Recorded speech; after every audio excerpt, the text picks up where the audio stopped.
Already కాలం ఉన్న మనిషి దేవుడు ఎవరు అంటున్నాడు ఈ రోజు. అది కాలమే లేకపోతే నువ్వే దేవుడిగా చలామణి అయిపోతావు. అలాంటి స్టంట్లు చేయకుండా దేవుడు ఏం చేశాడు? ఇప్పుడు ఫిక్స్ చేశాడండి, కాలం పెట్టేశాడండి. కాలం పెట్టేశాడంటే చూడండి, ఒక టాబ్లెట్ ఉంటది కదా, ఒక టాబ్లెట్ తయారు చేసిన తర్వాత కంపెనీ ఏం చేస్తారు తెలుసా?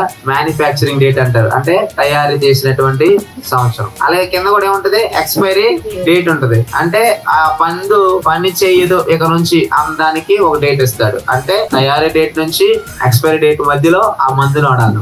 అసలు తయారీ చేసిన తర్వాత ఎక్స్పైరీ లేదనుకోండి, మళ్ళీ నువ్వు మందులు కొట్టవా?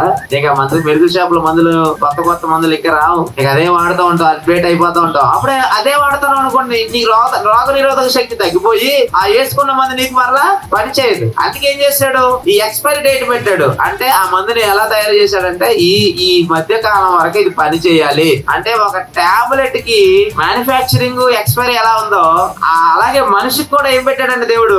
పుట్టుక చావు పెట్టాడు. పుట్టుక పెట్టాడు, చావు పెట్టాడు. ఎందుకు పెట్టాడు? నువ్వు ఒకనొక రోజు ఈ లోకాన్ని ఏం చేయాలి? విడిచిపెట్టాలంటే మధ్యలో టైం పీరియడ్ పెట్టాడు. అంటే ఈ ఆయుష్కాలం అనమాట.